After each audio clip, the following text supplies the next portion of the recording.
Cooker صاحب، یہ اسی طرح ہنسنے والی بات ہے یا کوئی سنجیدہ معاملہ ہے؟ ان کے شکریہ ملک صاحب، کل میں یا پرسوں ان کے کولیگ ہیں کیبنٹ کے فواد چودھری صاحب، ان کے ساتھ کسی پروگرام میں تھا، یہی سوال ہوا اور انہوں نے ایک تو مذمت کی جو ملتان میں ہوا، جس طریقے سے وہاں پر پیپلز پارٹی کے کارکنوں کو، دیگر سیاسی جماعتوں کے کارکنوں کو گرفتار کیا گیا، یوسف رضا گیلانی صاحب کے صاحبزادوں کو گرفتار کیا گیا، اور ان کے خیال میں ایسا نہیں ہونا چاہیے تھا۔ پھر ساتھ ہی ساتھ انہوں نے جب ان سے یہ سوال ہوا کہ جب سکتا ہے، تو انہوں نے کہا کہ فرق تو نہیں پڑتا لیکن ماحول میں تلخی پیدا ہوتی ہے۔ اور پھر کل کی کابینہ کی جو اجلاس کی روداد ہے، وہ آج اخبارات کی شہ سرخی ہے کہ کس طریقے سے کابینہ میں بھی جو کچھ ممبران تھے، جس طریقے سے پنجاب حکومت نے اپنا رد عمل رکھا، ملتان جلسے کو روکنے کے لیے شاہراہیں بند کی، کنٹینرز لگائے، گرفتاریاں کی، اس کے اوپر بہت سے لوگ جو تھے وہ وہاں پر بولے۔ تو گزارش یہ ہے کہ اس میں میرے خیال وارڈا صاحب بھی شامل تھے، ابھی وہ بتا نہیں رہے ہیں لیکن ان میں یہ بھی شامل تھے۔ جی، سمجھدار آدمی ہے فیصل بھائی، ٹھیک ہے، پبلک کی کنزمپشن کے لیے، پولیٹیکل پوائنٹ سکورنگ کے لیے ہم سب لوگ ٹی وی چینلز پر جب بیٹھتے ہیں تو ہم اپنی پارٹی پوزیشنز لیتے ہیں، پھر ان کے ساتھ ہم سٹک بھی کرتے ہیں، لیکن گزارش یہ ہے کہ جو اس وقت ملک میں ملک صاحب ماحول ہے، ایک سروے آیا ہے آج بھی اخبارات میں فرنٹ پیج پر چھپا ہے کہ اس وقت پورے ملک میں جو سب سے بڑا عوام کے نزدیک مسئلہ ہے اور جس کو حکومت حل کرنے میں ناکام ہوئی ہے، وہ مہنگائی اور بے روزگاری ہے۔ اب مہنگائی اور بے روزگاری کے اگر آپ فگرز دیکھیں تو وہ فگرز جہاں پر ایک عام آدمی کے لیے بڑی شدید اس کی زندگی میں مشکلات پیدا ہوئی ہیں، وہاں پر اگر آپ بے روزگاری کی شرح دیکھیں تو انسان کانوں کو ہاتھ لگانے پر مجبور ہو جاتا ہے کہ جب سے یہ حکومت آئی ہے لگ بھگ 1.5 کروڑ لوگ اپنے روزگار سے ہاتھ دھو بیٹھے۔ تو یہ ایک بہت بڑا فگر ہے جو انڈیپینڈنٹ اکانومسٹ سپورٹ کر رہے ہیں، اور آپ حکومت تیرہ کی ہمیں دسمبر کو کریں گے کیا سر؟ 13 دسمبر کے بعد جلسہ ہو گیا تو آپ کی اگلی حکمت عملی کیا ہوگی؟ مال روڈ کے اوپر لاہور میں بیٹھنا پسند کریں گے یا اسلام آباد آنا پسند کریں گے؟ ملک صاحب، ہم نے جو اے پی سی کے نتیجے میں جو 26 نکاتی نکات پہ جو ہم نے ایگری کیا، اور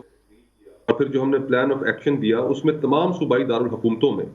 پی ڈی ایم کے جلسے تھے تاکہ مومنٹم کریٹ ہو، مومنٹم جنریٹ ہو۔ ہم سمجھتے ہیں کہ اس وقت عوام بڑے شدید تنگ ہیں اس حکومت کے ہاتھوں، اور ہم لاہور میں جلسے کے بعد انشاءاللہ جنوری میں ہم نے مارچ کرنا ہے اسلام آباد کی طرف۔ جہاں تک تعلق ہے، آپ نے اپنے انٹرو میں تھوڑا سا اس کا ذکر کیا پنجاب حکومت کا،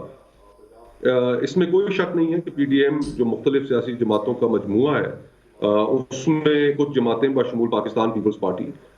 یہ خیال رکھتی ہے کہ ہمیں جو پارلیمنٹری آپشنز ہیں، اور پنجاب جہاں پر بہت زیادہ جو بزدار صاحب ہیں، وسیم اکرم پلس جن کو عمران خان صاحب کہتے ہیں، کہ 12 کروڑ کا صوبہ، معذرت کے ساتھ وہ سیاستدان ہے، قابل احترام ہے میرے لیے، لیکن he is not the right man for the right job. اور عمران خان صاحب کا پوزیشن میں تھے تو وہ بڑا شد و مت سے یہ بات کہتے تھے کہ کسی بھی جاب کے لیے رائٹ آدمی کو لگانا ضروری ہے۔ تو 12 کروڑ کا صوبہ ان سے چل نہیں رہا، ان کی اپنے اندر اتحادیوں میں بڑی ان کے ساتھ صورتحال ٹھیک نہیں ہے۔ تو کچھ لوگوں کا خیال ہے کہ ہمیں یہ آپشن ایکسرسائز کرنی چاہیے، ایک اپرچونٹی ہے، لیکن اب دیکھتے ہیں کہ اس کے اوپر کیا فیصلے کیے جاتے ہیں، لیکن فی الحال ہم اچھا، لاہور یہ جلسے کے بڑی خبر ہے، بعد انشاءاللہ ہم یہ بڑی خبر ہے جس کی طرف اشارہ کر رہے ہیں آپ، کیونکہ یہ پیپلز پارٹی کا جو ہم خیال اسکول آف تھاٹ ہے، یہ بنیادی طور پر ان کی رائے ہے کہ